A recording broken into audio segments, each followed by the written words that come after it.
So when you see the leadership that Donald Trump has offered America in just the first 2 days, you watch and weep. Why can't we have some of that here? Here in Australia, our politicians are spending billions to get rid of oil and gas. They're just making us poorer. In America, Trump's going the other way. Yesterday, scrapped restrictions on gas exploration, as I told you, quit the Paris Agreement to cut emissions. Today, got 3 tech billionaires to say they were now investing $500 billion US dollars in artificial intelligence, which needs massive amounts of electricity. Together, these world-leading technology giants are announcing the formation of Stargate. So put that name down in your books, because I think you're going to hear a lot about it in the future. A new American company that will invest $500 billion at least in AI infrastructure in the United States, and very, very quickly, moving very rapidly, creating over 100,000 American jobs almost immediately. Thank you, Mr. President. We certainly couldn't do this without you. This is the beginning of a golden age. We wouldn't have decided unless you won. We wouldn't be able to do this without you, Mr. President. The AI they were talking about is particularly for health. Larry Ellison explained it includes using, this is unbelievable, using artificial intelligence to identify cancers very early, just from fragments of the cancer in a simple blood test. Then design a genome sequence of that cancer, of that tumour, and then work out a vaccine, design a vaccine against that cancer that is specific to you, plus make it in just 48 hours.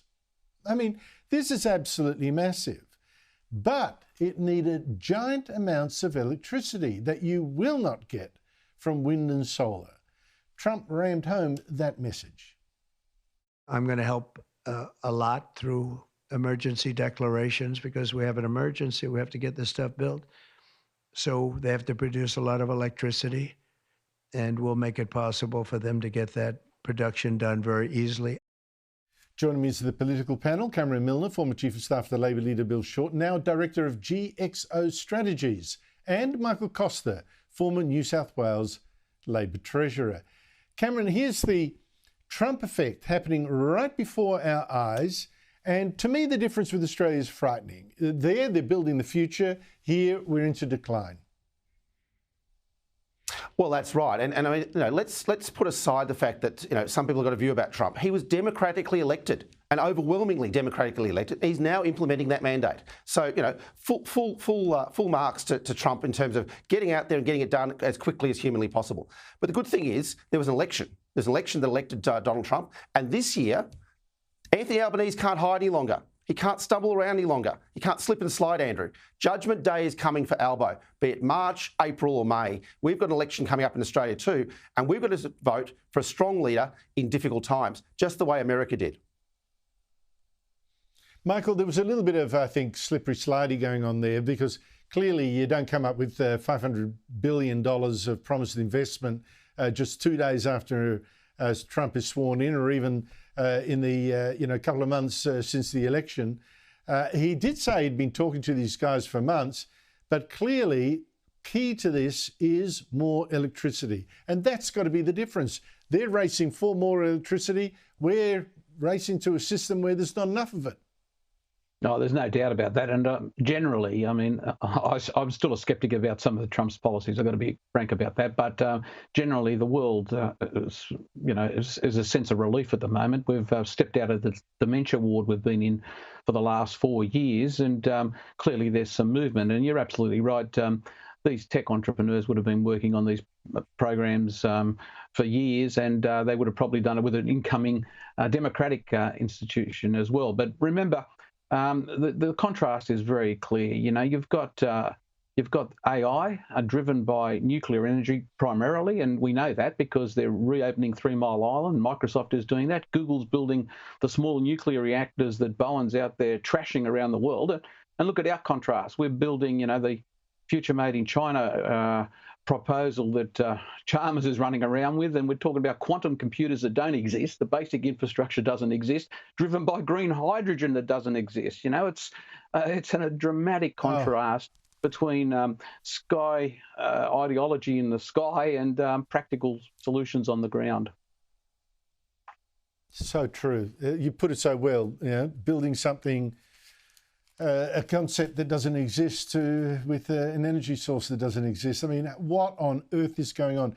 But listen, got to, Cameron, give a big tick to the Albanese government. It's one good sign that Foreign Minister Penny Wong did today get a meeting with Trump's new Secretary of State, Marco Rubio, to talk about defence, why Trump shouldn't hit us with tariffs. And this is access to Rubio on his first full day in the job. That has to be a real plus. What does it tell you? Well, I think it means that Kevin Rudd's been working overtime since November. I mean, Kevin Rudd knows how to use the political lubricant to grease the wheels. So I think full marks to the Ambassador Rudd for actually getting on and doing the job for Australia. Good to see that we've got that entree with Rubio, but let's see the proof in the pudding and let's see what President Trump decides to do in terms of tariffs. Optimism. And Michael?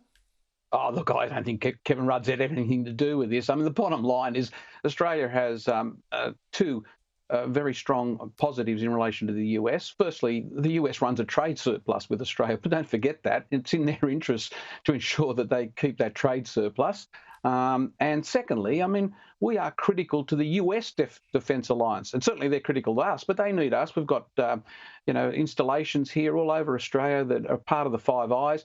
In addition, we're working together with them on the defence of the South China Sea. I think they're the two important things. Trump's always had a reasonable soft spot for Australia, and I think that's independent of Kevin Rudd. Cameron, this is your first time on the show for the year, so I'm glad to have you back. Thank you. This election, likewise, that's coming up is less than 3 months away, okay? Albanese started the year earlier than you did. How is he handling the start of this critical election year, having looked, for instance, now at today's controversies about who's to send to Auschwitz, of all things? Well, look, I don't think he started the year well on anti-Semitism, not at all. I mean, he's been brought kicking and screaming to this National Cabinet meeting only yesterday. And again, it was kind of a half-baked idea. It wasn't actually dealing with the perpetrators. It wasn't sending them to jail. It wasn't cracking down hard on them the way we actually need him to as the Prime Minister of Australia.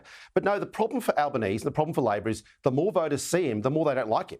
I mean, you look at the polls that are coming out. This is not some Christmas bounce that should have been occurring here.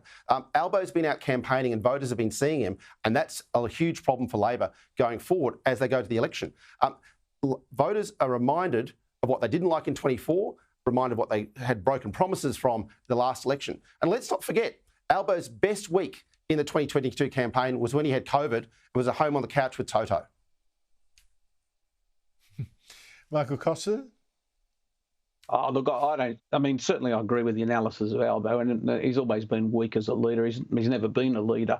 However, I think this is deeper than Albo. This is all of their policies. They're crazy policies that are effectively economic vandalism. And you can start with the Treasurer on that, public sector wages, the pressure on the budget, the fact that that's feeding into the cost of living and the inability of interest rates to come down. Then you've got Bowen on energy, which we just discussed. And then, the legacy of Burke in IR, which is making all of our industries, particularly small businesses, struggle to survive. I think it's the whole package. If the economic stuff was going well, Albo, even as weak as he is, would survive. But it's not going well, and he's in serious trouble.